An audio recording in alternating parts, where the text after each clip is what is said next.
Ben Elton is in the country and he joins me now. Good morning. Good morning indeed. So lovely to have you in the studio. You had a little bit of a break from stand-up. You came back to it in 2019 after about 15 years. That's and right. You've done a couple of tours since then. What is it about stand-up that brings you back to it? Time and time again. Well, I think as a writer, I mean, I've made my entire life writing comedy in various genres, musicals, sitcoms, theatre plays, novels, many novels, 16 novels. But stand-up is the only area of my work as a comic artist, for what it's worth. That's what I am, I guess, which is entirely subjective. It's where I get the chance. You know what the new youth phrase is, just stand in your truth. That's what I say. Stand in your truth and share what you know, which is, I think, modern talk for, in my opinion. But I'm standing in my truth, and that's what I do as a stand-up, because I think good comedy is about sort of exploring your own bewilderment, your own fears, your own delights, and that's what I've been doing for 45 years. But I'm doing it from a perspective of some vulnerability now. I mean, that's in a way why I think stand-up's got more invigorating for me than it ever was when I was a young man, because when I was a young comic, as with all young people, I was very sure of myself. I knew what I thought. I laid down the law. Young people, that's their job. It's their job to be the change, to be vigorously forthright about everything they feel and believe. And I was, and I used that as part of my comedy. And now, 45 years later, I'm sort of 2 generations since I was personally the change. And, my bewilderment has been growing ever since. And so that's what I lean into these days, my ongoing bewilderment. And it makes for great stand-up. And, I've just found I'm more committed to the art of stand-up comedy than I ever was, even when I was in my kind of vaguely hip pomp back in the 80s. I think we're all a bit bewildered these days. You know what I mean? I'm not sure it's a generational issue. Well, I think young people are finding, in a very difficult world to negotiate as things change very quickly. I mean, I had a tour on I joke on my last tour where I said, this is the first tour I've done where I'm no longer as clever as my telephone. And now, of course, we've got artificial intelligence, which is a terrifying reality. Bob Dylan famously said, man has invented his doom. And I think with artificial intelligence, they're not even lying about it. They're saying, it's going to put everyone out of work and it's going to replace people and people are going to have to think of something else to do, which I imagine will be riot, because people aren't going to like the fact that they've been replaced by machinery for the behest of a few tax-avoiding billionaires. But I think it makes for good comedy, because how stupid are we to allow ourselves to have this technology foisted upon us by people who clearly have no thought for the social consequences. They're only concerned with the short-term profit. I mean, look, the iPhone was released. I mean, if the iPhone had been a drug, which effectively it is, because none of us can keep our eyes off them, it would have been subjected to years of government tests and, for what are the social and physical and health repercussions. But no, they just unleashed it, and lo and behold, now children don't have a childhood. So, look, I'm sounding very serious, but yes, there's a lot to be bewildered about, but I think the comic's job, if he or she is a good comic, is to find the humanity in that and to share it. And that's what I love about being a stand-up. You said, why still do it? Well, quite apart from the artistic inspiration it gives me, to share my humanity and with other people and get them to share a shared laugh, when it's a real laugh, not a laugh which is laughing at people, but a laugh which is laughing with people and at yourself. That's a beautiful thing, and it reminds us all that we have so much more in common than that divides us. And I think actually comedy is beautiful in that respect, and I find it invigorating and uplifting to be a comic and to share my thoughts with the audience and to find their laughter saying, hey, I know what you mean, I get that, I feel that too. You love that the live performance, and you don't just do stand-up. I mean, over the years you have performed and written musicals and all sorts of things. Is there something about a live crowd that there's just... Unquestionably, and I think people are feeling that more and more themselves as we disappear into our phones, and people are experiencing so much art via a very small letterbox screen. Not that your younger listeners will remember what a letterbox looked like, but it was sort of the shape of an iPhone, but it was a hole, and you put communication directly through it. The fact is, I think the fact that now people will go and see gigs in stadiums. I used to be a bit, not sneery, because I don't sneer at anybody's pleasures, but I always think, why would anyone want to see a band in a stadium or a comic in an arena? But I think what it is actually, because I don't think creatively a comic can ever work in a 10,000 seater, but I think and I certainly don't play them. I probably couldn't fill one, but I'd certainly play human-sized venues because I'm in it for the experience I get as a comedian. But I'm not knocking it because I think when people stand in a crowd of 10,000 people, they're sharing a mutual love. They're saying, hey, we're a community. We're not alone in our rooms. We actually all love this. We're all celebrating it together. So there's something to be said for those massive gig experiences, but they wouldn't do for me. I wouldn't fancy it. No, I think you're absolutely right. That whole just knowing that everybody in the room is experiencing the same thing, but maybe in slightly different ways, and you're all in this you're having this communal experience. Unfortunately, we don't have enough of them, do we? People feel then, oh, it's so great. I must tell everyone and record it and put it on my phone, and that of course is when we get into an absurdity loop. And I love the fact that clubs and gigs are beginning to say no phones. Yeah, I'd never ask the audience to lock their phones up because I'm not important enough for that, but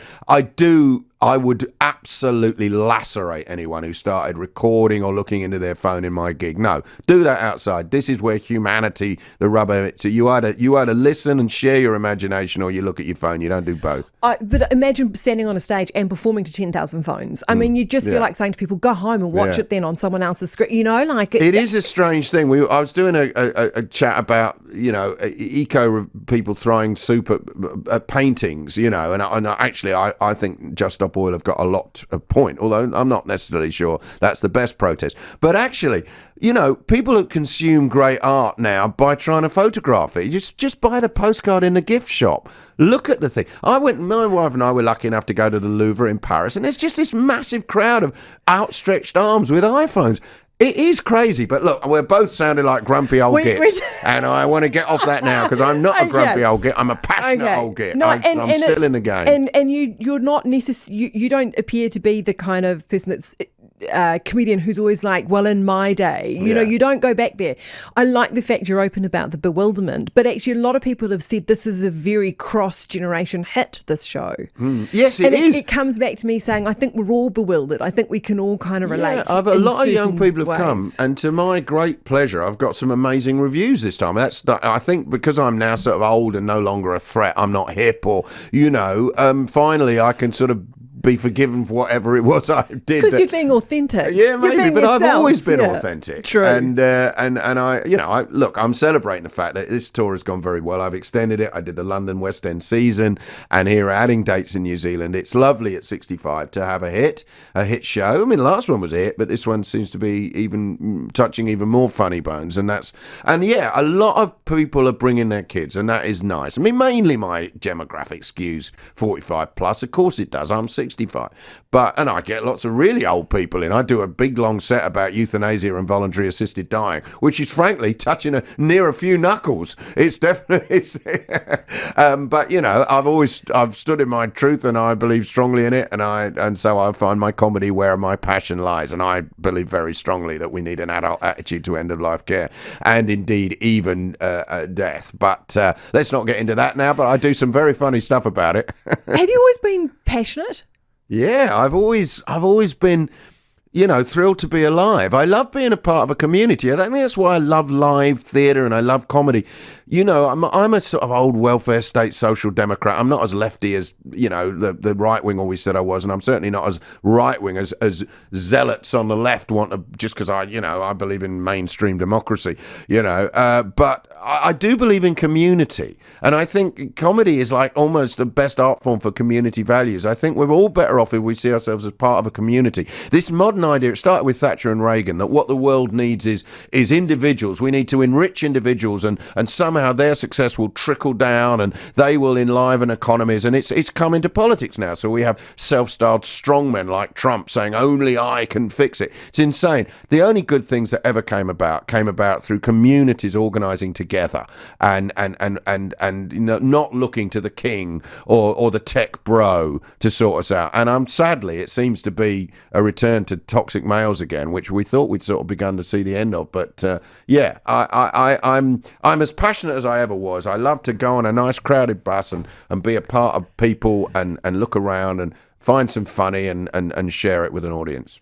This is a little bit random, but I did learn something about you, something new about you when I was doing a bit of research for this interview, and that is that you wrote a song for the Wiggles. I did. I mean, is there anything you haven't done? Well, there's a lot of things I haven't done, you know. There's a great country song. There's a whole lot of things that I never done, but I haven't ever had too much fun. And I have a lot of fun. And that was beautiful, right? You wrote a film for them too, though. Well, a script, and we never got it over the line. It was great fun. I worked with them for a while. I knew them because when my kids were young, I slebbed them in. I got good tickets and got them to sit in the yellow car. I don't mind. I don't mind having a bit of celebrity privilege if it means you can get your kids into the big red car. They sent me we wrote some songs together for this script that never happened. It was good, actually. It was years before Barbie, and it was about kind of cartoon figures going out into the real world and discovering that it's not as much fun as their own magic world. Someone missed an opportunity there. Yeah, I know. Yeah. It's a shame. I think it would have been great. But anyway, we really got on, and they sent me this tune. I didn't write the tune. Obviously, I wish I could.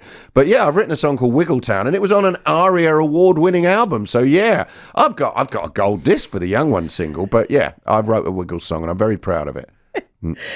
I don't want to spoil too much here about the show, but I did read somewhere that part of the show mentions films and how films now are stupid. And look, I'm a film reviewer, have been for many decades. I'd love to get your take on the modern day film. Well, you know, I just point out about the fact that we appear to be leaning into stupidity. You know, I mean, it's almost as if the problems of the world are so intractable and so vast that we're taking comfort in just being stupid. We're being stupid in politics, imagining that complex issues can be fixed just because some idiot like Boris Johnson says, "I'll get it done." Well, he didn't get it done. Surprise, surprise, surprise.